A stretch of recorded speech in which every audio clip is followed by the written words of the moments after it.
হজযাত্রার দ্বিতীয় দিনেও 14টি ফ্লাইটে সৌদি আরব যাবেন 5,756 জন হজযাত্রী।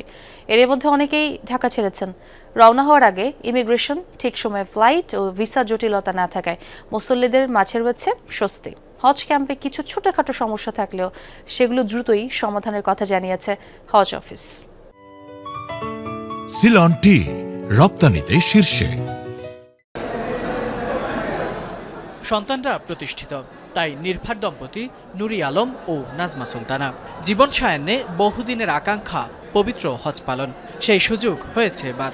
আলহামদুলিল্লাহ, অনেক শুকরিয়া আল্লাহর কাছে, খুব ভালোভাবে যাচ্ছি। পবিত্র হজ উদযাপন করার জন্য যাচ্ছি। আল্লাহ পাক যেন আমাদের হজটা কবুল করেন। শুকরিয়া আল্লাহর দরবারে, অনেক অনেক যে আল্লাহ আমাদের নিচ্ছেন। শুকরিয়া, খুব ভালো লাগছে আলহামদুলিল্লাহ। এই দম্পতির মতো রাজধানীর আশকোনা হজ ক্যাম্পে হাজারো হজ যাত্রী।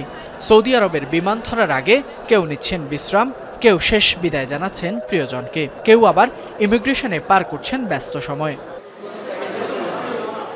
হজযাত্রীরা জানালেন, এবার এখনও ফ্লাইট বিলম্ব এবং ভিসা জটিলতা হয়নি। বিমানে ওঠার আগেই ইমিগ্রেশন হয়ে যাওয়ায় স্বস্তি সবার মাঝে।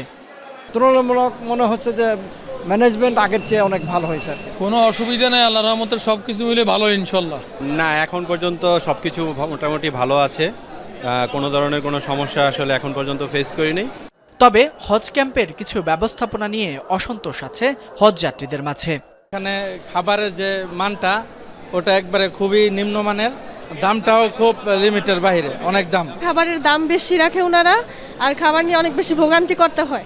পরিবেশ ভালো আছে, কিন্তু একটু মশাই ধরছে, আমাকে মশা কামড়াচ্ছে, কালো কালো কালো কালো মশা, তো এই মশাই ধরছে। এমনি কোনো অসুবিধা হয় নাই। টয়লেট ওয়াশরুমগুলো আরও বেশি ভালো পরিচ্ছন্ন হলে ভালো হয়।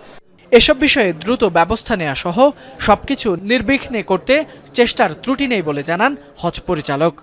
আমাদের আসলে প্রথম প্রায়োরিটি হচ্ছে যে আল্লাহর মেহমান, তাদের সন্তুষ্টি বিধানটাকে আমরা নিশ্চিত করব।